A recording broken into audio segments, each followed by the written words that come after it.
ንስር ከላይ ቅንጣት ሥጋ አይቶ እንደሚወርድ ተምዘግዝጎ ወርዶ የወደቀውን የሰው ሥጋ አነሳው፣ እስከ ራሱ ክብር ድረስ አደረሰው።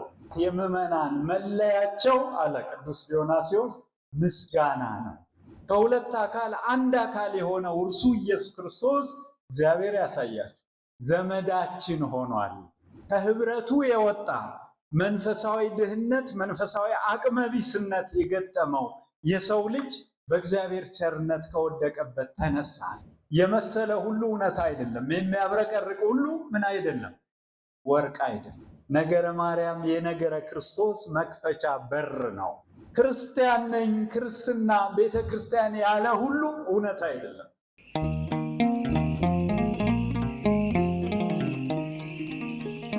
የኦርቶዶክሳዊነት የትምህርት አካል እግዚአብሔር በተለየ ምርጫው በድንቅ አጠራሩ ጠርቶ በዚች ልዩና ክብርት ቅድስት በምትሆን ቤተ ክርስቲያን ያሰባሰበን አምላክ ይህን ጸጋ ሲሰጠን ኦርቶዶክሳውያን ሲያደርገን የተዋሕዶ ልጆች ስንሆን አውቀን መጠቀም ስላለብን ዛሬ ደግሞ ብዙዎች ባለማወቃቸው እየጠፉና ብዙ ትውልድ እየተጎዳ ስለሆነ የምንኖረውን ሕይወት አውቀን ብንመላለስበት መልካም ነው በማለት ይሄ ትምህርት ተዘጋጅቷል። ይህን የፈቀደልን ልዑል እግዚአብሔር አምላክ ቸር ጌታችን ኢየሱስ ክርስቶስን እያመሰገንን እንዲሁ የደብሩን የገዳሙን ስብከተ ወንጌል ክፍልም ለዚህ የተደነቀ ሐሳብ ልናመሰግን ይገባናል ብዬ አስባለሁ። ምክንያቱም ቀደም ሲል የተናገርኩት ማለት ባለማወቅ የሚጠፋ ትውልድን ለመታደግ የቆምንበትን መሰረት ጠንቅቀን ለማወቅና ለመጠቀም የሚደረግ ጥረት ስለሆነ ይህም መለመድ ስላለበት መሰረታዊ ትምህርቱን ተምረን ቁም ነገሩን ጨብጠን በመቀጠል ደግሞ ወንድማችን መጋቤ ሐዲስ አድነው ወንድሙ ለሕይወታችን በሚጠቅም መልኩ እንዴት ተረድተን በኑሮ አስማምተን መቀጠልና መጠቀም የምንችልበትን መንገድ ጥሩ አድርገው ስለሚያስተምሩን በእነዚህ ሁለት ተደጋጋፊ ሐሳቦችና ትምህርቶች የምንቀጥል ስለሆነ እግዚአብሔር ከሁላችን ጋር ይሁን። እግዚአብሔር ይመስገን በሉ እስቲ። እግዚአብሔር ይመስገን፣ እግዚአብሔር ይመስገን። ረከብናሆሙ ለምዕመናን ሰባህያን በነገረ መለኮት ይሰመዩ አማልክተ ይላል ቅዱስ ዲዮናስዮስ በሃይማኖተ አበው። እግዚአብሔርን የሚያመሰግኑና በማመስገናቸው የሚታወቁ ምዕመናንን አገኘናቸው። እነርሱ በነገረ መለኮት በቅድስት ቤተክርስቲያን ትምህርት አማልክት ይባላሉ። አያችሁት? ምን ይባላሉ? ማንን ይመስላችኋል? ማንን ይመስላችኋል? እኛ። አይገርማችሁም? በዚህ የተገኘን የቅድስት ቤተክርስቲያን ልጆች፣ የእግዚአብሔር ቤተሰቦች ቅዱስ እግዚአብሔር ባወቀ እሱ በፈቀደ ምን ብሎናል? አማልክት። አንሰቤ አማልክት አንትሙ ደቂቀ ልዑል ኩልክሙ። እኔ ግን እላለሁ፣ የሰው ፈቃድ አይደለም፣ እርሱ ራሱ እግዚአብሔር አምላካችን እኔ ግን አማልክት ናችሁ እላለሁ። ሁላችሁም የልዑል ልጆች ናችሁ። ሁላችሁም ልዑል ክርስቶስ ከእመቤታችን ሥጋና ነፍስን ነፍስቶ ፍጹም ሰው ፍጹም አምላክ የሆነው ጌታችን ልጆቹ ስላደረገን በቅዱስ ፈቃዱ በአባቱ ፈቃድ በእርሱ ፈቃድ በመንፈስ ቅዱስም ፈቃድ ከቅድስት ቤተክርስቲያን ከማየ ዮርዳኖስ ማፀነ ዮርዳኖስ አብራ ከመንፈስ ቅዱስ ተወልደን ልጆቹ ሆነን ስለተለየን ምን እላችኋለሁ? አማልክት እላችኋለሁ። እግዚአብሔር የተመሰገነ ይሁን። የኒህ የጸጋ አማልክት የምዕመናን መለያቸው አለ ቅዱስ ዲዮናስዮስ ምስጋና ነው። ማመስገንን እወቁበት፣ የኑሮ ምሬትን አስቀሩበት፣ በቃለ እግዚአብሔሩ ተጽናኑበት። እግዚአብሔር ከሁላችን ጋር ይሁን። ትናንትና ኦርቶዶክሳዊነት የሚለውን የሕይወት ልክ የሰብና ደረጃ በታሪካዊ ዳራዎችና በአመለካከት ልዩነቶች ልክ ሰዎች የሚረዱት ቅድስት ቤተክርስቲያን የገለጠችልን እውነት በቅዱሳት መጻሕፍት በአዋልድ መጻሕፍት ማኅፀን ውስጥ ታምቆ ያለውን እውነት ለማፍታታት ሞክረን ነገሩን ለመረዳት የጣርንበት መንገድ እንደተጠበቀ ሆኖ ዛሬ ደግሞ የዚሁ ቀጣይ ያስተምሮ መሰረቱን ለማየት ቅዱስ እግዚአብሔር ፈቅዶልናል። ያስተምሮ የትምህርቱ የዚች ቅድስት ቤተክርስቲያንና በክርስቶስ ክርስቲያን የተሰኘንበት ሕይወት በአስተምሮ ደረጃ ምን እንደሚመስል እናያለን። ይህን መነሻ በማድረግ የማቴዎስ ወንጌል ምዕራፍ 16 ጌታችን መድኃኒታችን ኢየሱስ ክርስቶስ ለቅዱስ ጴጥሮስ በነገረው ቃል ይህን ሲል ይህን ሥጋና ደም አልገለጠልህም፣ ይህን ሥጋና ደም አልገለጠልህም። ጌታችን መድኃኒታችን ኢየሱስ ክርስቶስ ክብር ምስጋና ለእርሱ ይሁንና ለቅዱስ ጴጥሮስ ይህን ሥጋና ደም አልገለጠልህም ምን ማለት ነው? ከሥጋና ደም ከሥጋዊ እውቀት በላይ የሆነ የመገለጥ ውጤት የሚሆን በቀደመው ትምህርታችን በተነጋገርንበት መሰረት የምስጢሩ አካል በሚሆን ደረጃ ሰው አስቦ ተመራምሮ የሚደርስበትን ሳይሆን እሱ የገለጠውን እውነት ቀጥለን እንደምናየው በማቴዎስ ወንጌል ምዕራፍ 16 ላይ ጌታችን መድኃኒታችን ኢየሱስ ክርስቶስ ደቀ መዛሙርቱን ሰዎች በርቀት የሰውን ልጅ ማን ይሉታል? ቀርበው ሳይረዱ ቅረቡ ሀቤሁ ያበር ለክሙ ሳይገለጥላቸው ቀርበው ጣዕሙን አውቀው ማን እንደሆነ ተረድተው በብርሃኑ ከመመላለሳቸው በፊት ጣዕሞ ታይምሩ ከመሄር እግዚአብሔር ቸር እንደሆነ ቀምሳችሁ እወቁ እንደተባሉት ቀርበው ቀምሰው ጣዕሙን ተረድተው በብርሃኑ ተመላልሰው ሳይረዱት በርቀት ስላሉት ሰዎች ጠየቃቸው። ዛሬም የኛ ሕይወት በእነዚህ ሁለት ጉዳዮች የሚዳኝ በውጭ ያሉት ትናንት ስላልነው በርቀት የሚፈርጁትን ጉዳይ ባለማወቅ የሚያነሱትን ሐሳብ እነዚህን አንድ አድርገን እዚህ ያለን የክርስቶስ ቤተሰቦች የቅድስት ቤተክርስቲያን ልጆች ደግሞ እንዴት እንደምንረዳ አምልኳችንን እንዴት እንደምንፈጽም ለመረዳት የምንሞክርበትን ትልቅ ኃይለ ቃልና ምስጢር ነው የምናገኘው።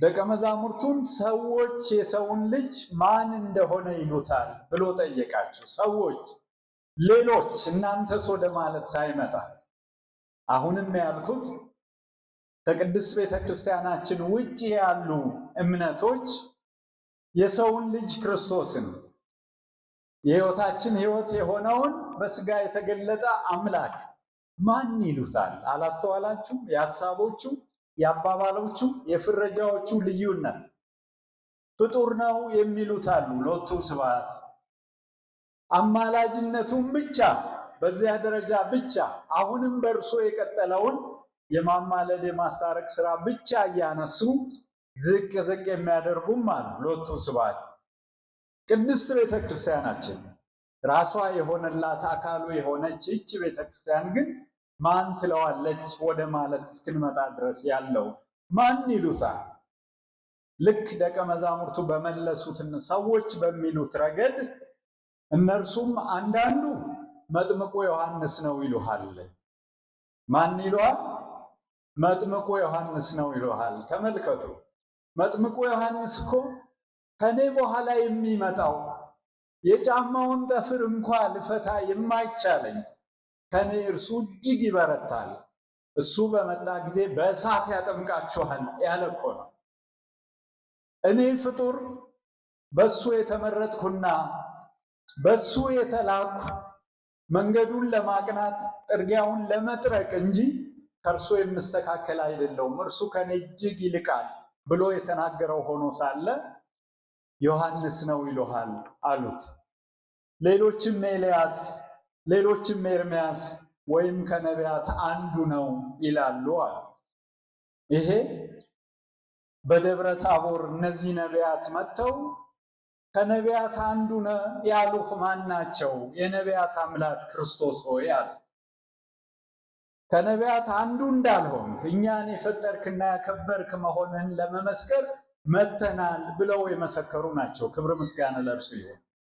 ደብረ ታቦር ላይ ታስታውሳላችሁ፣ በክብር ሲገለጥ ሙሴና ኤልያስ በቀረቡበት ብርሃነ መለኮቱን ማየት ባልቻሉበት ሁኔታ ይሄ ተረጋግጧል።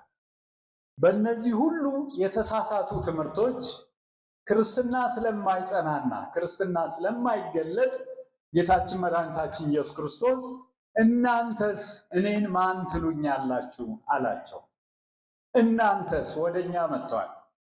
የሐዋርያት ተከታዮች፣ የቅድስት ቤተክርስቲያን ልጆች ትናንት ባነሳነው ሐዋርያዊ መሰረት ሐዋርያዊነትን በቅድስት ቤተክርስቲያን ልጅነታችን ገንዘብና የቀጣይነት መሰረት አድርገን የምንኖር ሁላችን አብረን የምንጠየቀው ጥያቄ ነው። እናንተስ የሰውን ልጅ ማን ትሉታላችሁ? አምላክ እንለዋለን በሉኝ እስቲ። አምላካችን ነው የፈጠረን አምላክ፣ ብንጠፋበት ሊያድነን ሰው የሆነ አምላክ፣ የአማልክት አምላክ፣ የጌቶች ጌታ፣ የሚመስለው የሌለ ፈጥሮ የሚገዛ የወደቀበትን ፈልጎ የሚያነሳ ክብር ምስጋና ለእርሱ ይሁን። ማን ትሉኛላችሁ? ስምዖን ጴጥሮስ ነው የመለሰው። ሊቀ ሐዋርያት የምንለው በግል ማንነቱ ያልሆነው ከዚህም የተነሳ ሥጋና ደም አልገለጠልህም የተባለው ሊቀ ሐዋርያት ቅዱስ ጴጥሮስ አንተ ክርስቶስ የሕያው እግዚአብሔር ልጅ ነህ አለው። አንተ ክርስቶስ የሕያው እግዚአብሔር ልጅ ነህ። ከባሕርይ አባቱ ቀዳማዊ ልደትን የተወለደ ስለሆነ ዘመን የማይቆጠርለት ጊዜ የማይወሰንለት ልደት ስላለው የባሕርይ ልደት ልጅ በመሆኑ የማያንስበት አብም አባት በመሆኑ ከእርሱ የማይበልጥበት በአብ በወልድ በመንፈስ ቅዱስ ዘንድ ባለች ምስጢራዊ ግንኙነትና አንድነት የሚገለጥበት አንተ ክርስቶስ ሕያው እግዚአብሔር ልጅ ነህ አለው። ሁለተኛ ልደት ዳግማዊ ልደትን ዳህራዊ ልደትን ከእመቤታችን የተወለደው ክርስቶስ በእርሱ መገለጥ በዳህራዊ ልደት ቀዳማዊ ልደት ታውቋልና የሕያው እግዚአብሔር ልጅ ክርስቶስ ነህ አለ። ይህንን ነው ይህ የክርስትና መሰረት የሆነ ቃል ቤተ ክርስቲያን የምትሰራበት የተሰራችበት ቃል በቅዱስ ጴጥሮስ ሲመሰከር ጌታችን መድኃኒታችን ኢየሱስ ክርስቶስ እውነት እውነት እልሃለሁ ስምዖን ጴጥሮስ ሆይ ይህን ሥጋና ደም አልገለጠልህም በሰማይ ያለ አባቴ እንጂ። የምንከተለው ሃይማኖት የቆምንበት ሕይወትና የተሰራንበት ሰውነት ሥጋና ደም በገለጠው እውነትና ሰብአዊ ትርክት ላይ የተመሰረተ አይደለም።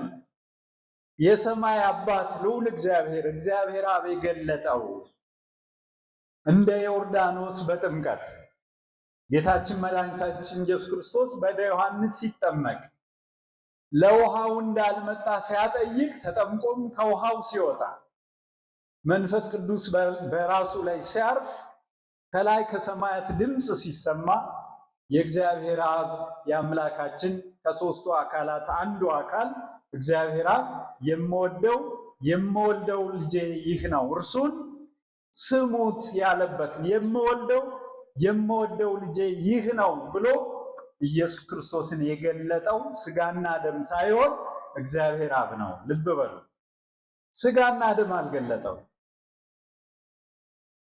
በሥጋና ደም ሳይሆን መንፈስ ቅዱስ በአንቺ ላይ ይመጣል፣ የልዑል ኃይልም ይጸልልሻል፣ ከአንቺ የሚወለደው እርሱ ቅዱስ የእግዚአብሔር ልጅ ይባላል ብሎ ቅዱስ ገብርኤል ያበሰራት እመቤታችን ቅድስት ድንግል ማርያም ደግሞ ማኅደረ መንፈስ ቅዱስ በእሷ ሲሰራ በተገለጠላት ከእግዚአብሔር አብ በመቀጠል እርሱን ስሙት ያለች እርሷ ናት። በሥጋና ደም አይደለም፣ በእግዚአብሔር መንፈስ ተቃኝ። ክብር ምስጋና ለእግዚአብሔር ይሁን። ሥጋና ደም አልገለጠልህም በማለት ለቅዱስ ጴጥሮስ የተነገረው ሕይወት የቆማችሁበት ያስተምሮ መሰረት የጸናችሁበት የሃይማኖት አንድነት ሥጋና ደም የገለጠው አይደለም ማለት ነው። ልብ እያላችሁ ነው። ሥጋና ደም የገለጠው አይደለም። ሥጋና ደም አስቦ የደረሰበት አይደለም። ሰብአዊ እውቀት የሰራው አይደለም፣ የተገለጠ እውነት እንጂ ከላይ ከሰማይ አባት። ይህን በመናገሩ ቅዱስ ጴጥሮስ ኢየሱስም መልሶ እንዲህ አለው፣ የዮና ልጅ ስምዖን ሆይ በሰማያት ያለው አባት እንጂ ሥጋና ደም ይህን አልገለጠልህም። በመሆኑ እኔም እልሃለሁ አንተ ጴጥሮስ ነህ፣ አለት ማለት ነው። በዚህችም ማለት ላይ ማንን እሰራታለሁ? ቤተ ክርስቲያኔን እሰራታለሁ። በዚህችም ማለት ላይ ልብ በሉ፣ ምንድነው አለቱ ነው። አለቱ ምንድን? ቤተ ክርስቲያን የምትሰራበት አለት ቅዱስ ጴጥሮስ አንተ ክርስቶስ የሕያው እግዚአብሔር ልጅ ነህ ያለበት እምነት ሃይማኖት ማለት። ይህን ሃይማኖት ይዞ በመኖር የቤተ ክርስቲያንነት እውን ይሆናል። ለአብያተ ክርስቲያናት ወገኖቼ በስም ብቻ መቅረት አለ። ምን ተስኖት ተብሎ እንደሚጠራ ሰው አይነት፣ ምን ይችል ተብሎ እንደሚጠራ ሰው አይነት፣ የሚችለው የሚቋቋመው የሌላ አይነት ተደርጎ ታስቦ ሰውየው ምንም የማይችል ሆኖ እንደሚገኘው አይነት እንደ ቅድስት ቤተክርስቲያናችን ሌሎች ብዙዎችም ምን ተብለው ይጠራሉ? እኛም እኮ ልምድ አለን አይደል? የካቶሊክ ቤተክርስቲያን ማለት የአፋችን ልማድ ነው። የፕሮቴስታንት ቤተክርስቲያን ማለት ልማድ ነው። ግን ምን እየተማር ነው? የቤተክርስቲያን መሰረቷ የቤተክርስቲያን ቤተክርስቲያንነቷ አንተ ክርስቶስ የሕያው እግዚአብሔር ልጅ ነህ በሚለው ሃይማኖት ጸንታ መሰረቷን ይዛ በክርስቶስ አምላክነት ፍጹም ሰውነት አምና በተዋህዶ ሕይወት ስትኖር ቤተክርስቲያን ናት። እግዚአብሔር የተመሰገነ ይሁን። ይህች ቤተክርስቲያን ናት በተዋህዶ መሰረት ላይ የጸናች። ይህች ቤተክርስቲያን ናት ክርስቶስ ራሷ የሆነላት፣ እርሷም አካሉ የሆነች። በዚህ አማናዊ ትምህርትና ርቱ ሃይማኖት ጌታችን መድኃኒታችን ኢየሱስ ክርስቶስ ለቅዱስ ጴጥሮስ እንዳለው የመንግስተ ሰማያትን መክፈቻ እሰጥሃለሁ፣ ለሁሉ አይደለም እንዳልኩት ለዚች ቤተክርስቲያን ካህናት የመንግስተ ሰማያት መክፈቻ ቁልፎች የተሰጣት። ልብ እያላችሁ የካህናቱ ስልጣን አማናዊው ስልጣነ ክህነት ምስጢራትን አማናዊያት አድርጎ የሚያስቀጥለውና የሚፈጽመው ስልጣን፣ በዚህ ስልጣን ብቻ ስንጠመቅ የምንለወጥበት የእግዚአብሔር ልጆች የምንሆንበት፣ ከስጋዊነት ወደ አቅሌሲያዊ ሰውነት ወደ ቤተክርስቲያን ልጅነት የምንለወጥበት፣ ይህ ሁሉ የተደረገላት እቺ ብቸኛና አማናዊቱ የኦርቶዶክስ ተዋህዶ ቤተክርስቲያን ናት። ያን ጊዜም ጌታችን መድኃኒታችን ኢየሱስ ክርስቶስ ያለ ጊዜው ለሁሉ የማይሆነውን ይሄን የታወቀ እውነት ደቀ መዛሙርቱ ለማንም እንዳይነግሩ አዘዛቸው። ለማንም እንዳይነግሩ። እነርሱ ግን ሥጋና ደም ባልገለጠው ሰው ባልሰራውና እንደ ሁኔታው በማይቀያየረው በዚህ አማናዊ ትምህርት ርቱ ሃይማኖት ጸንተው እንዲኖሩ ሲነግራቸው ሲመክራቸው፣ ይህን ያስተምሮ መሰረታችን የኦርቶዶክሳዊነት መገለጫችን አድርገን ያዝን ማለት ነው። ልብ በሉ። የተዋህዶ ሃይማኖት የቅድስት ቤተክርስቲያን ቤተክርስቲያንነት አማናዊት ቤተክርስቲያን የመሆን መሰረት፣ በዚህ አማናዊነትና የቅድስት ቤተክርስቲያን እውነትነት የስልጣነ ክህነት አማናዊነት፣ በዚህ የሚፈጸሙ ምስጢራት ድህነት የሚያስገኙ መሆን፣ ድህነት የሚቻለው በቅድስት ቤተክርስቲያን ውስጥ ብቻ ነው እንድንል መሰረት ይሆናል። እዚህም እዛም ብሎ መዳን አይቻልም ማለት። ሰው በጠራን ሁሉ ተገኝተን መዳን አይቻልም ማለት። መዳን በማን? በጌታችን በመድኃኒታችን በኢየሱስ ክርስቶስ ሆኖ መዳን የት ተብሎ ቢጠየቅ በቅድስት ቤተክርስቲያን ውስጥ ብቻ የሚል መልስ ይሰጠዋል። ይሄን አስተምሮ ይሄን ሃይማኖትና እውነት ይዘን እስከ ዛሬ ለመቀጠላችን ለመጽናታችንና የታሪካዊ ጅማሯችን መሰረት ደግሞ በምን ይታወቃል? ኢትዮጵያዊ ጃንደረባ ቅዱስ ባኮስ ሊሰግድ ወደ ኢየሩሳሌም በሄደ ጊዜ እግዚአብሔር መንፈስ ቅዱስ ፊልጶስን ወደ እርሱ ልኮ መጽሐፈ ኢሳይያስን ትንቢተ ኢሳይያስን በሚያነብበት ጊዜ ለመሆኑ የምታነበውን ግን ታስተውለዋለህን ብሎ እንዲጠይቀው አደረገው። ኢትዮጵያዊ ጃንደረባ እንዲህ ብሎ መለሰ። በኢትዮጵያዊ ጃንደረባ ኢትዮጵያውያን መጽሐፍ ቅዱስን እንዴት ነው የሚያነቡት የሚለው ሊታወቅና ሊረዳ ይችላል። ልብ በሉት። የሚነግረኝ ሳይኖር የሚያስረዳኝ ሳይኖር እንዴት አስተውለዋለሁ ብሎ ፊልጶስን ወደ ሰረገላ ወጥቶ የእግዚአብሔርን ቃል እንዲነግረው እንዲተረጉምለት ጋበዘው።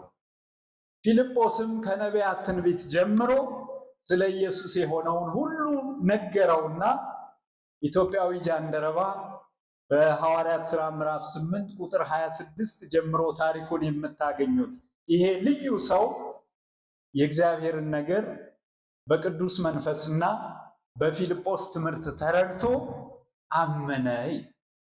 እንዲህ ብሎ በመናገር ኢየሱስ ክርስቶስ የእግዚአብሔር ልጅ እንደሆነ አምናለሁ። እስቲ በሉ ኢየሱስ ክርስቶስ የእግዚአብሔር ልጅ እንደሆነ አምናለሁ። ይሄ ማለት ቅዱስ ጴጥሮስ ጌታችን ለጠየቀው ጥያቄ መልሶ ሥጋና ደም አልገለጠልህም በሰማይ ያለ አባቴ እንጂ ካለው ያ መሰረታዊ ቃል ጋር አንድና ያው ነው። በመሰረታዊ ይዘት ቅዱስ ጴጥሮስ የመሰከረውን ኢትዮጵያዊ ጃንደረባ መሰከረ ማለት ነው። የዚህ ነገር ትልቁ ፋይዳ ምንድን ነው? ያልተለወጠ፣ ያልተቋረጠ፣ ያልተበረዘ እውነት ከቅዱስ ጴጥሮስ የጀመረው ትምህርት ለኢትዮጵያውያን ደረሰ ማለት ነው። ተመልከቱት የእግዚአብሔርን ጥበብ፣ የቅዱስ መንፈስን አሰራር። ይሄ ጃንደረባ ቀደምት የቤተ ክርስቲያን ታሪክ ጸሐፊዎች፣ ቀደምት የቤተ ክርስቲያን ቅዱሳን አባቶች ሁሉ እንደመሰከሩት ለኢትዮጵያ ሐዋርያዊ ሆነ፣ ሐዋርያዋ ሆነ። ቅዱስ ኢሬኔዎስ እንዳለ ለኢትዮጵያ ኢትዮጵያዊ ሐዋርያ ተሰጣት። ከሱ ቀጥለው የመጡ እርሱ የተቀበላቸውና በምድረ ኢትዮጵያ ያስተማሩ እንደ ቅዱስ ማቴዎስ እንደ ቅዱስ በርቶሎሜዎስ አይነት ሐዋርያት ያሉ ቢሆንም እሱ የመጀመሪያውን የወንጌል ብስራት የመሲሁን መምጣት ብስራት አበሰረ ለኢትዮጵያውያን። እግዚአብሔር የተመሰገነ ይሁን። ያልተለወጠ፣ ያልተበረዘ፣ ያልተቋረጠ እውነት ለኢትዮጵያውያን ደረሰ። ከላይ ያነሳነው ትምህርትና ምስክርነት ትምህርተ ተዋህዶ ነው። ሃይማኖተ ተዋህዶ ነው። የተዋህዶ ሕይወት እንደዚህ ነው የሚመሰከረው እያልኳችሁ ነው። እንደ ቅዱስ ጴጥሮስ አንተ ክርስቶስ ያው እግዚአብሔር ልጅ ነህ በማለት እንደ ኢትዮጵያዊ ጃንደረባ ቅዱስ ባኮስ የኢየሱስ ክርስቶስ የእግዚአብሔር ልጅ እንደሆነ አምናለሁ በማለት የእግዚአብሔር ልጅነቱን በማመን የድንግል ማርያም ልጅነቱን በማመን ከሁለት አካል አንድ አካል በተዋህዶ ያከበረን መሆኑን በማመን ኦርቶዶክሳዊ ተዋህዶ ማንነት ይሰራል ማለት እግዚአብሔር ይስራል። ይህን መሰረት በማድረግ ቅዱሳን አባቶቻችን ሲያስተምሩ ወአካሉሰ ለወልድ ሱታፌነ አሉ። እንደው የሚደንቅ ምስጢር ነው ወገኖች። ይህ አእምሮ እንዴት መሸከም ይችለው እንደሆነ ባናውቅም ተመልከቱት እግዚአብሔርን ጥበብ። የወልድ አካል አለ ይሄ ቅዱስ አባት፣ የወልድ አካል እኛን ለማዳን ሰው የሆነው ቃል አካል ከሁለት አካል አንድ አካል የሆነው እርሱ ኢየሱስ ክርስቶስ እግዚአብሔር ያሳያችሁ ዘመዳችን ሆኗል። ምናችን ሆኗል? ዘመዳችን ሆኗል። ምክንያቱስ ቃል ወረደ፣ ከድንግል ማርያም ስጋና ነፍስን ተዋሃደ። ያ ስጋና ነፍስ እንደኛ ያለ ባህሪ ነው ከኃጢአት በቀር። በኃጢአት የሚከሰው የለም፣ ስሙ የተመሰገነ ይሁን። ስለ ኃጢአት የሚወቅሰው የለም። ከኃጢአት በቀር እንደኛ ፍጹም ሰው ሆነ፣ ባህሪያችንን ገንዘብ አደረገ። ስጋነ ነሳ ወመንፈሶ ቅዱሰ ወሀበነ፣ ስጋችንን ነስቶ የእርሱ ገንዘብ አደረገና የእርሱ የሆነውን ደግሞ በቅዱስ መንፈሱ ሰጠን። አይገርምም? ይሄ ምስጢር እንዴት ባለ መንገድ እንደተሰራን፣ እንዴት እንደከበረን። ያ የወደቀ በኃጢአት የተጣለ ከእግዚአብሔር ፊት የሸሸ ከህብረቱ የወጣ መንፈሳዊ ድህነት፣ መንፈሳዊ አቅመቢስነት የገጠመው የሰው ልጅ በእግዚአብሔር ቸርነት ከወደቀበት ተነሳ። ሥጋነ ነሣ ወመንፈሶ ቅዱስ ወሀበነ። ንስር ከላይ ቅንጣት ሥጋ አይቶ እንደሚወርድ ተምዘግዝጎ ወርዶ የወደቀውን የሰው ሥጋ አነሳው፣ እስከ ራሱ ክብር ድረስ አደረሰው። ወረሰየነ ሮያነ ምስሌሁ፣ ከራሱ ጋር አስተካከለን። እንዴት ነው የምንረዳው? ኧረ ከባድ ነው። ኧረ እግዚአብሔር ይግለጽልን። በዚህ ተሰርተን ልንኖርበት ካልቻልን የሚመጣውን ጉዳት በማወቅ ነው። ኧረ ኦርቶዶክሳዊ ተዋህዶ ሕይወትን፣ ኧረ ኦርቶዶክሳዊ ተዋህዶ ሃይማኖትን እንወቀው፣ እንኑረው፣ እንጠቀምበት በሚል በዚህ ትምህርት ልንገናኝ እግዚአብሔር ፈቃዱ ሆኖ ሊያስተምረን የወደደው። እስመ አሐዱ ውእቱ እምክሌቱ መለኮት ወትስብእት ኅቡረ ወረሰዮሙ አሐደ ለክልኤሆሙ። የወልድ አካል ግን ከእኛ ጋር ተዛምደዋል። ከተዋሃዱ ከመለኮትና ትስብእት ከሁለቱ አንድ ሆነዋልና የድነታችን መሰረትም ይህ ነውና ሁለቱንም አንድ አድርጓቸዋልና። ሃይማኖተ አበው ዘጎርጎርዮስ ገባሬ መንክራት ለሚያነበው በዝርዝር የሚያስረዳው ሐሳብ ይህ ነው። እንዴት እንዳከበረ፣ እንዴት ከፍ ከፍ እንዳለን፣ እንዴት ቅዱስ እግዚአብሔር በቸርነቱ በረዴቱ እንዳነሳ። ይህ ተዋህዶ አምድ የሚባለው የተዋህዶ መምህር ንስጥሮስን በጉባኤ ተከራከረው፣ ኑፋቄውን የረታው፣ ይህን ሃይማኖት ያጸናው ቅዱስ ቄርሎስ ዘእስክንድርያ ደግሞ የስግው ቃል አንድ ባህሪ በተዋህዶ በሚለው ትምህርቱ ስግው ቃል ሥጋ የሆነ ቃል የዮሐንስ ወንጌል ቃል ሥጋ ሆነ እንደሚለው ዮሐንስ 1:14 ላይ እንደሚገኘው ለንስጥሮስ ሁለት ባህሪ ኑፋቄ የተሰጠ መልሱ ምን ይላል? ቅዱስ ቄርሎስ የንስጥሮስን ኑፋቄ አደገኝነትና የድነታችን ጸር መሆን ሲናገር ነው። ከተዋህዶ እምነት አንዲት እርምጃ ፈቀቅ ማለት፣ አንዲት ጥርጥር በሕይወት ውስጥ መያዝ፣ እንደዚህ ይሆን እንዴ ብሎ መወላወል፣ ወደ ተጠሩበት ሁሉ መሄድ፣ ከኛ እጅግ በጣም ያነሱ ቤቶችን መቀላወጥ፣ ድነትን በቀላሉ ማጣት ነው። ወገኖቼ ከዚህ ይጠብቅ። እግዚአብሔር ለእኛ ወዶ ፈቅዶ ካዘጋጀልን ርስት መውጣት ነው። በፈቃድ ከእግዚአብሔር ቸርነት መለየት ነው። የመሰለ ሁሉ እውነት አይደለም። የሚያብረቀርቅ ሁሉ ምን አይደለም? ወርቅ አይደለም። ክርስቲያን ነኝ፣ ክርስትና ቤተ ክርስቲያን ያለ ሁሉ እውነት አይደለም። እውነቱን እየተነጋገርን ነው። እግዚአብሔር ይግለጥልን። ክርስቶስ የእግዚአብሔር ቃልና የሰው ልጅ ኢየሱስ ክርስቶስ በሚል ከተከፈለ ይላል ማለት ከተዋህዶ ሃይማኖት ከወጣ ሁለት ባህሪ ነው ካለ፣ አንደኛ ከድንግል የተወለደው ማን ነው? ቃል ነው? ሥጋ ነው? ምንድን ነው የምንመልሰው? ከድንግል የተወለደው ማን ነው? ከከፈል ነው። ሁለት ባህሪ ካደረግ ነው። ቃል ለብቻ ሥጋ ለብቻ ከተው ነው። በተዋህዶ ካላሰብ ነው፣ ካልተረዳ ነው። ከድንግል የተወለደው ማን ነው? ንስጥሮስ እንደዚህ አስቦ ነው የካደው። ከዚህ ይጠብቀን። ምን አለ? ባህሪ መለኮት ከሰው ባህሪ ጋር ሊዋሃድ ስለማይችል ማርያም የወለደችው በእሱ አነጋገር ሰውን ብቻ ነው አለ። እግዚአብሔር ይጠብቃችሁ ከዚህ ንፋቄ። የወለደችው ሰውን ብቻ ነው፣ በአምላክነቱ አልወለደችውም። ቅዱስ ቄርሎስስ አምደ ተዋህዶ የቅድስት ቤተ ክርስቲያን ሁነኛው መምህርና ቅዱስ አባት ድንግል ማርያም የወለደችው ቃል በሥጋ ተዋህዶ ነው። ስለዚህ ወላዲተ አምላክ እንላታለን። ማን እንላታለን? ወላዲተ አምላክ እንላታለን። ወላዲተ አምላክ ስንላት በዚህ አባባል ውስጥ ልጇ አምላክ እንደሆነ አምነንና አምላክነቱን አረጋግጠን ነው። ነገረ ማርያም የነገረ ክርስቶስ መክፈቻ በር ነው። ያለ ነገረ ማርያም ያለ እመቤታችን ነገረ ክርስቶስ ግልጽ አይሆንም። ያለ ተዋህዶ ነገሩ አይዋሃድም። አንደኛ ከድንግል የተዋሃደው ማን ነው ልንል ነው ከከፈል ነው አለ። እውነትም ምስጢሩ ይዛባል። ሁለተኛ የተሰቀለው ማን ነው? ማን ነው የተሰቀለው?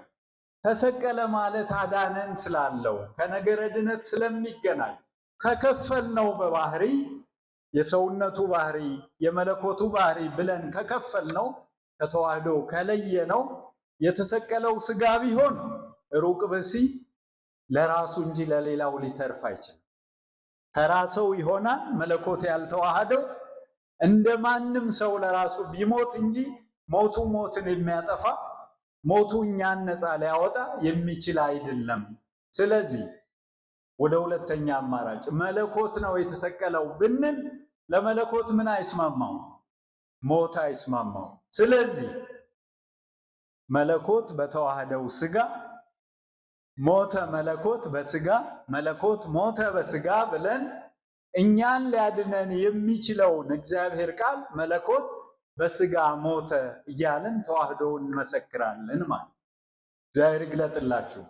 ታላቁ የድነታችን መሰረት ይሄ ስለሆነ ያዳነንስ ማን ነው? ማን ነው ያዳነን? ከሁለቱ ባህሪ የትኛው ነው ብንል ቃል በስጋ ተዋህዶ በመስቀል ላይ ተሰቅሎ ደሙን አፍሶ ከጎኑ በወጡት ደምና ውሃ በደሙ የምስጢረ ቁርባን የስጋው ደሙን ምስጢር መስርቶ በውሃው ምስጢረ ጥምቀትን ልጅነታችን የሚገኝበትን ሕይወት ሰጥቶ ልጆቹ ያደረገን ያዳነን እርሱ ነው በተዋህዶ። ክብር ምስጋና ለእርሱ ይሁን። ይህን ለመመለስ ቅዱስ ቄርሎስ በእመቤታችን ወላዲተ አምላክነት ላይ ማመን ያስፈልጋል። በእመቤታችን ወላዲተ አምላክነት ላይ ማመን ያስፈልጋል። ከእመቤታችን የተወለደው ዘላለማዊ ቃል ከስጋ ተዋህዶ ነው። በአንድ አካልና አንድ ባህሪ ያለመከፈል፣ ያለመለየት፣ ያለመቀላቀል፣ ያለመለወጥ ፍጹም አምላክ ፍጹም ሰው የሆነው ክርስቶስ ነው። የመጀመሪያው ያለመለየት ተዋህዶን ወይም ሰውን ለማዳን አንዱ ባህሪ ከአንዱ አልተለየም። ንስጥሮስ እንዳሰበው ያለመቀላቀል ለመዋሃድ በሚሆን ሁኔታ መለኮት ባህሪውን ከትስብእት ከሰው ባህሪ አላቀላቀለም።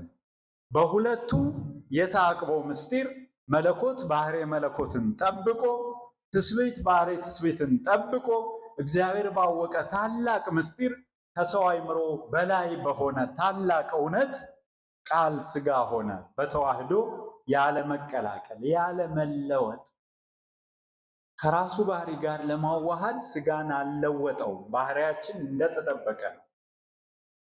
በዚህ መንገድ ፍጹም አምላክ ፍጹም ሰው ሆነ ክርስቶስ። ክርስቶስ ከተከፈለ ከእርሱ ባህሪ ጋር እኛ አልተዋሃድንም። ክርስቶስ ከተከፈለ ባህሪ መለኮት ከባህሪ ትስብእት ከተለየ ከባህሪ መለኮቱ ጋር ባህሪያችን አልተዋሃደም፣ አልዳንም ማለት ነው። ስለዚህ ተዋህዶ የድነት መሰረት ነው። ምክንያቱም በተለያየ አጋጣሚ ቅዱሳን አባቶቻችን እንዳስተማሩት በጉባኤ ኤፌሶን፣ በጉባኤ ቁስጥንጥንያ ያልነሳውን አላዳነውም። የእኛን ባህሪ መንሳት ትልቁ ምስጢሩና ትርጉሙ ከመዳን አንጻር ስለሆነ ከንስጥሮስ ጋር በዚሁ ክፍለ ዘመን የተነሳው ሌላ ትልቅ መናፍቅ አውጣኪ የሚባል ማን? አውጣኪ የሚባለው መናፍቅ ነው። መግቢያችን ላይ ሳይረዱን እንዲህ ናችሁ ይሉናል ያልኳችሁ ወገኖች ነበሩ አይደለም? ታስታውሳላችሁ? ሳይገባቸው ትቀላቅላላችሁ፣ ከክርስትናው አስተምሮ ትወጣላችሁ፣ ወደኋላ ትቀራላችሁ፣ ብዙ እንደሚሉን አንስተን ነበር። ለነዚህ ማሳያ የሚሆነው አንዱ ከአውጣኪ ጋር የተገናኘው ነገር አውጣኪ የክርስቶስ አምላካዊ ባህሪ የሰውነትን ባህሪ አጥፍቶ ነው ብቻውን የቀረው ይላል። አንድ ባህሪ የሆነው የሰውነትን ባህሪ አጥፍቶ ነው። የተጠቀመው አመክንዮ ምንድን ነው? አመክንዮ በግንኙነት ጊዜ የሚበልጥ ባህሪ የሚያንሰውን ይውጣል ይመጣል ነው። የሚገዝፈው ትንሹና ደካማውን ይውጣል ያጠፋል ነው። ከሰው ባህሪ የማን ባህሪ ይበልጣል? የማን ይበልጣል? የእግዚአብሔር የመለኮት ባህሪ። ስለዚህ የሚበልጠው መለኮት የሚያንሰውን የሰው ባህሪ አጥፍቶታል፣ ውጦታል፣ መጦ ብቻውን አስቀርቶታል፣ ብቻውን ቀርቷል። አንድ ባህሪ ለአውጣኪ እንዲህ ማለት ነው። እስካሁን ምን አለን? አንድ ባህሪ እያል የተዋህዶ እምነታችንን መሰረት እየተነጋገርን መተን አንድ ባህሪ በአውጣኪ ቁመና ልክ ሲገለጥ ግን ኑፋቄ ነው እያለ ነው። ልብ እያላችሁ ነው። ልዩነቱ ምንድን ነው ለሚል ወገን የኛ ጴጥሮሳዊ ምስክርነት የኛ አማናዊ የተዋህዶ መሰረት አንድ ባህሪ በምን በተዋህዶ በሉ እስቲ። አንድ ባህሪ በተዋህዶ አንድ ባህሪ ተዋህዶ የምትለዋ መሰረታዊ እውነት ከሌለች አንድ ባህሪ ብቻዋን ለአውጣኪያዊነት የማጋለጥ ትልቅ አደጋ ታመጣለች። ስለዚህ የተማርነው ትምህርት መሰረቱ ቅዱስ ጴጥሮስ የመሰከረው በኢትዮጵያዊ ጃንደረባ የተመሰከረው እውነት የሚለው ከሁለት ባህሪ አንድ ባህሪ በተዋህዶ። ለዚህ ነው ሃይማኖታችሁ ምንድነው ባልኩ ጊዜ ትናንት ምን አላችሁ? ኦርቶዶክስ ተዋህዶ። ተዋህዶ እንዴት ነው? እነዛ አራቱ የታቀው ምስጢራት። ነገር ግን አንድ ባህሪ እንዴት ነው? በተዋህዶ። እንደ ቄርሎስ የክርስቶስ እውነትና ሰውነት እውነትና የታመነ ነው፣ ያልጠፋ ያልተዋጠ ያልተመጠጠ ባህሪ ትስብእት በክርስቶስ ባህሪያዊ አንድነት በተዋህዶ ሰውነት ውስጥ አለ። መለኮትም ትስብእትም በባህሪ ትስብእት ከኛ ጋር አንድ ነው። ትልቁ ትምክህታችን ነው። በነገራችን ላይ የሚመካ ቢኖር በዚህ ይመካ። ሁለተኛ ሰው አድርጎ ሲሰራ ከእርሱ ጋር በተዋህደ ደረጃ ከፍ ሲያደርገን ስሙ የተመሰገነ ይሁን። ቅድም ብየዋለሁ እኮ ከወደቅንበት አንስቶ ከራሱ ጋር ሲያስተካክለን መጀመሪያ በአርአያው በአምሳሉ ሲፈጥረን የከበርንበት ክብር ምንትኑ ይከብር እምዝንቱ ክብር ዋይ ምክ ያቢ እምዝንቱ ትምክህት ያ ቅዱስ ጎርጎርዮስ ዘኑሲስ። ከዚህ የሚበልጥ ክብር ምንድን ነው? በምንድን ነው ግን ሰው የሚከብረው? በምንድን ነው ራሱን የሚገልጠው? በምንድን ነው ከፍታውን የሚያውቀው ብንል እኮ የሰው ልጅ ክብሩ የሰው ልጅ ከፍታው በእግዚአብሔር አርአያ በእግዚአብሔር አምሳል መፈጠሩ ነው። ከዛ ደግሞ በኃጢአት ቢወድቅ በክርስቶስ መነሳቱ ከባህሪ መለኮት ጋር መዋሃዱ ነው። እኛነታችን እኮ በእርሱ ዘንድ አለ። አይገርማችሁ? ከእርሱ ጋር ተዋህዶ አለ። ባህሪያችን ከብሯል። ባህሪያችን ከፍ ብሏል። አንዳንድ ጊዜ ክብሩን ያወቀ ሰው የማይመጥነው ስፍራ ከመገኘት ራሱን ያቅባል፣ ይጠነቀቃል።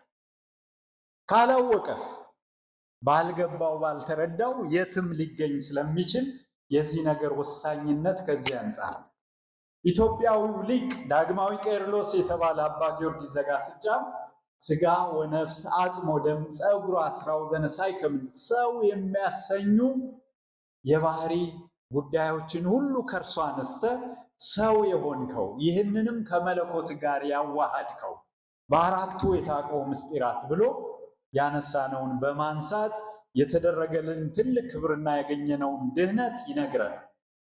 እርሱ ነው ስጋችንን የለበሰ ከእመቤታችን ቅድስት ድንግል ማርያም ነስቶ። ወደ ማጠቃለያ ላምራችሁና ከእመቤታችን ነስቶ ስንል የድነታችን መሰረት የሃይማኖቱን ያስተምረውን እውነት ባወቅንበት ልክ ደግሞ ምክንያት ማግኘትም ተገቢ ነው። ምን ማግኘት? የድነት ምክንያታችን ማናት? የድነት ምክንያታችን ማናት? ድንግል ማርያም፣ እመቤታችን ቅድስት ድንግል ማርያም። እመቤታችን ቅድስት ድንግል ማርያም ስጋን ለመንሳት መልአኩ ቅዱስ ገብርኤልን ልኮ እግዚአብሔር አምላክ ሁሉን የሚችለው ጌታ ፈቃዷን ጠየቃት አይደለም? ደስ ይበልሽ እያለ 3 ጊዜ ተማጸናት አይደለም? ፈቃድሽ ይሁን ይኩነኒ እስክትል ድረስ ጠበቃት አይደለም? አታስተውሉ? ይሄን ሁሉ ማለት እርሷም በእነዚህ ነገሮች ሁሉ መሃል እንዴት ይሆንልኛል እያለች ጠየቀ። እናቷ ሔዋን እንዴት ይሆናል ብላ ባለመጠየቋ ወድቃ ነበርና ተመሳሳይ ውድቀት በእኔም በልጅ ልጆቼም እንዳይመጣ በክርስቶስ በኩል የሚሆነውን አውቃ እንዴት ይሆናል ወንድ ሳላውቅ ይህ እንዴት ይሆናል እያለች ጠየቀች። ቅዱሱ እግዚአብሔር መልአክም አልቦ ነገር ዘይሳነው ለእግዚአብሔር የሚሳነው ነገር የለም ማለት። ያን ጊዜ እመቤታችን እንደ ቃልህ ይሁንልኝ አለች። ምን መሰላችሁ? ይሄ ቃል ሰው ከእግዚአብሔር ተጣልቶ ከረድኤቱ ርቆ በአጭር ቃል ሲነገር አምላኩን ፍጡሩ የሰው ልጅ እምቢ ብሎ ነበርና በሔዋን አማካይነት በአዳም አማካይነት ዳግማዊት ሔዋን እመቤታችን ሁላችን ወክላ እኔ ከእናንተ ጋር ልሆን ነው፣ ያለ ፈቃድ ድህነት የለም፣ በፈጠርኳችሁ ጊዜ የሰጠኋችሁ 3 ድንቅ ስጦታዎች አሉ። አንዱና ትልቁ ፍቅር ነው። ሁለተኛው ዕውቀት ነው። ሶስተኛው የእግዚአብሔር ጸጋ የሚገለጥለት አሁን እየተነጋገርንበት ያለነው ፈቃድ ነው። ከነዚህ ነገሮች ውጪ ድነትም ጉዳትም የለምና ሶስቱ የተባበሩበትን ሲጠይቃት የሰው ልጆችን ሁሉ ወክላ እመቤታችን ምን አለች? እንደ ቃል እንደ እግዚአብሔር ቃል አልነበረም። የሰው ልጅ እንደ ሰይጣን ፈቃድ ነበር የሚመላለሰው። ሁሉ አረየ ወቡራ አለወን፣ ሁሉ በድለዋል፣ ሁሉ ከእግዚአብሔር ፈቃድ ወጥተዋል። በአንደበታቸው ይራገማሉ፣ ክፉ ይናገራሉ፣ ምግባራቸው የከፋ ሆኗል። በዚህ ሰዓት ላይ እግዚአብሔር ፈልጎ ያገኛት ብቸኛ ተመራጭ እመቤታችን ከእግዚአብሔር ፈቃድ ጋር ፈቃዷን አስማምታ በየዕለት የምንሰማው ቋንቋችን ሐሳቧ እንደ አምላክ ሐሳብ ነው፣ መልኳ እንደ አምላክ መልክ ነው በሚለው መሰረት እንደ ቃል ይሁንልኝ ባለች ጊዜ የሰው ልጅ ፈቃድ ከእግዚአብሔር ፈቃድ ጋር ተስማማ። አምላክ ለመጸነስ የሰውን ልጅ ፈቃድ በእመቤታችን አማካኝነት አገኘ ነው። አያስገድድምና ፈቃድ ሰጥቷልና ለሰው ልጅ ምርጫ ሰጥቷልና ለሰው ልጅ ምርጫው የሰው ልጅ በእመቤታችን አማካኝነት ከእግዚአብሔር ጋር ሆነ። በዚህ ምክንያት ከሌሎች ትልልቅ ምክንያቶች ጋር የድነታችን ምክንያት የምንላት እመቤታችን አምላክ የሚዋሃደውን ንጹሕ ሥጋ ለመለኮት ተዋህዶ አቀረበች። በዚህ ምክንያት እኛ ላዳነን አምላክ እሷ ምክንያት ሆነች። እነዚህ ሁሉ ባለማወቅ በርካታ ምዕራባውያን የአውጣኪ ወገኖች ብለው ይጠሩን። እኛ የማን ወገኖች ነን ብለን ብንጠይቅ በዚሁ ብንጨርስ እኛማ ወገንነታችን፣ እኛማ ዝምድናችን፣ እኛማ አንድነታችን ከማን ነው ቢባል አንተ ክርስቶስ ያው እግዚአብሔር ልጅ ነህ ካለው ከማን? ከቅዱስ ጴጥሮስ። ኢየሱስ ክርስቶስ የእግዚአብሔር ልጅ እንደሆነ አምናለሁ ካለው ከኢትዮጵያዊ ጃንደረባ ከቅዱስ ባኮስ። ሃይማኖታችን ያስተምሮ መሰረቱ ይህ ነው። ተዋህዶ የድነት መሰረትነቱ እንደዚህ ነው። በዚህ ትምህርታችን ላይ ይህ እውነትና ይህ ሃይማኖት ርቱ ማንነትና ኦርቶዶክሳዊ ሰብና ለድነታችን የሚሆነው ለመጨረሻው ተስፋ መንግስተ ሰማያት ለርስታችን የሚያበቃንና እግዚአብሔርን የምንመስልበትን የሱታፌ አምላክ ደረጃ የሚያስገኝልን እንዴት ነው ብንል በዚህ በተማርነው በዚህ ስጋና ደም ባልገለጠው በዚህ ቅዱሳኑ በመሰከሩት ሃይማኖት እውነት ላይ እስከ መጨረሻው ሕቅታ ድረስ ጸንተን በመኖር ነው። እግዚአብሔር ቅዱስ ፈቃዱ ይሆንልን። በሃይማኖት ያጽናን። የተማርነውን በስራ ትርጉመን በሕይወት ተጠቅመን ለክብር እንድንበቃበት ያድለን። እመቤታችን ቅድስት ድንግል ማርያም በአማላጅነቷ አትለየን። ቅዱሳን መላእክት ይጠብቁን። ቅዱሳን አባቶቻችን በበረከት ከሁላችን ጋር ይሁኑ። ወስብሐት ለእግዚአብሔር። ይቆየን።